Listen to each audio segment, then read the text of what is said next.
Le général de Gaulle a des troupes entre les mains et des territoires entre les mains.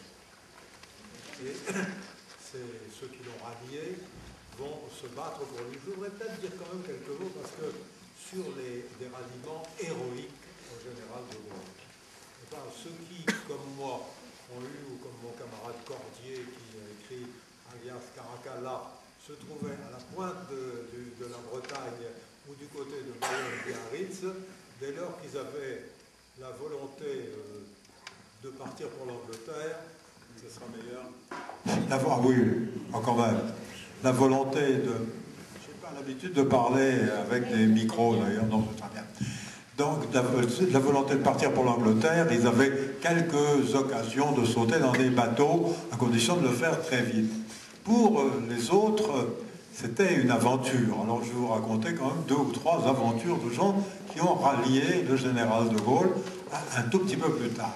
Il y a d'abord eu Mesmer, qui était le sous-lieutenant Mesmer à l'époque, et avec le sous-lieutenant Simon, Mesmer deviendra Premier ministre, et Simon deviendra général à 5 étoiles. Alors ils se retrouvent, ils ne se connaissaient pas vraiment, ils se retrouvent à la suite de la retraite dans le sud de la France, du côté de Marseille, où les Allemands, c'était la zone non occupée. Et ils se disent, eh ben, on va essayer de partir en Angleterre. Alors ils s'engagent comme soutiers sur un bateau qui partait en convoi vers Oran. Mais ils avaient leurs pistolets sur eux, bien cachés. Le convoi démarre, le bateau sur lequel ils étaient, Dieu merci, était en queue de convoi.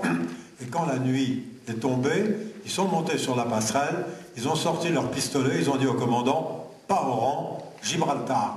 Alors, ils ont eu de la chance, parce que le commandant a dit, c'est tout à fait mon avis, et le bateau, au lieu d'aller à Oran, est allé à Gibraltar. Ainsi, Mesmer et Simon se sont ralliés au général de Gaulle en lui apportant en plus un cargo avec sa cargaison. Bien, ça c'en est un. Une autre, j'étais à l'entraînement en Angleterre, c'était une centaine de kilomètres de Londres, et je vois tout d'un coup apparaître un garçon que je connaissais qui était d'une ou 2 classes après moi au lycée de Brest. Je lui dis, mais comment je t'ai pas vu quand on est arrivé ici? Il m'a dit non, je suis passé par l'Espagne. Alors il m'a raconté ça, c'était fin 40, début 41, il avait donc pris le train jusqu'à la frontière espagnole, comme il était d'une famille qui n'avait pas beaucoup d'argent, parce que traverser l'Espagne il fallait un peu d'argent tout de même, il avait suivi à pied les voies de chemin de fer, il avait été arrêté, il avait réussi à s'évader, à passer au Portugal, et il était là.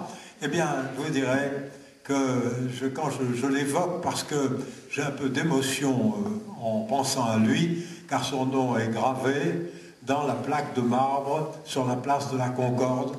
Il s'appelait Bizien. Il était donc chef de char au 501 dans la division Leclerc. Il descendait à la tête, enfin, commandant son char, descendait les Champs-Élysées, et en arrivant sur la place de la Concorde, il y avait un char Tigre allemand qui a tiré le premier, qui de toute façon avait un meilleur canon et un meilleur blindage, et Bizien a été tué. Voilà.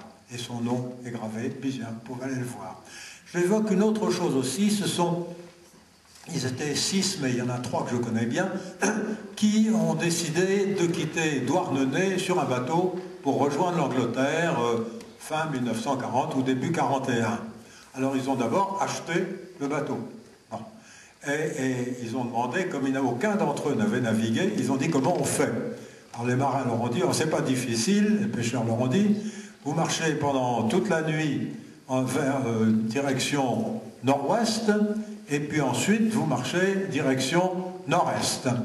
Alors ils partent, et ils n'étaient pas depuis 3 ou 4 heures en mer, qu'ils s'aperçoivent qu'ils n'avaient plus de mazout. Et alors il y avait bien des voiles, des rames, mais ils n'avaient jamais navigué. Ils ont réussi tant bien que mal, et ils ont comme ça erré pendant 10 jours en n'ayant rien à manger, rien à boire, jusqu'à ce qu'ils aperçoivent un bateau.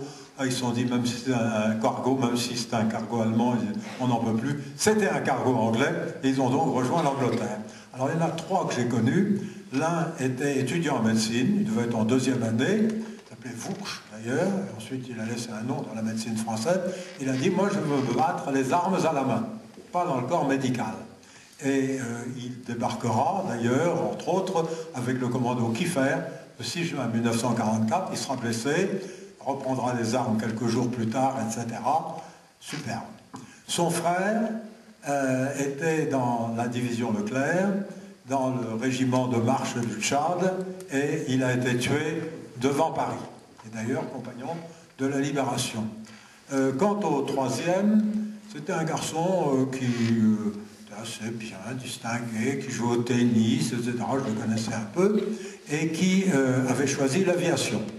Alors, ayant choisi l'aviation, il a été affecté dans le bombardement, et l'avion de bombardement dans lequel il était a été abattu au-dessus de l'Allemagne. Il a sauté en parachute, naturellement, et il a été pris. Et il s'est trouvé dans un camp de prisonniers, il était officier, avec d'autres officiers anglais, officiers d'aviation, qui ont décidé de s'évader. Alors ils ont creusé un trou et un tunnel, et ils sont partis, ils ont été repris, et on l'a appris en Angleterre, et ils ont été fusillés par les Allemands. Alors il y a eu protestation, car on sanctionne un prisonnier qui s'évade, et on ne le fusille pas, seulement nous avons appris plus tard, et moi je ne leur reproche pas, c'est que pour s'évader, ils avaient eux-mêmes abattu une sentinelle allemande. Et enfin, c'est donc, je cite, 3 cas intéressants et un peu tragiques.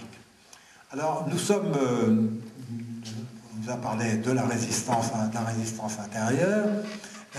Moi, je vous parle donc des FFL. Je ne vais pas entrer dans les détails, mais nous avons la fierté d'être ceux qui n'ont jamais posé les armes. Alors, nous nous sommes battus à partir, donc, à partir de fin 40. En gros, il y a des aviateurs qui se sont battus plus tôt d'ailleurs. Et en Érythrée d'abord. En Érythrée, puisque ça a été reconquis par les Russes, par les Américains, par les Anglais sur les Italiens.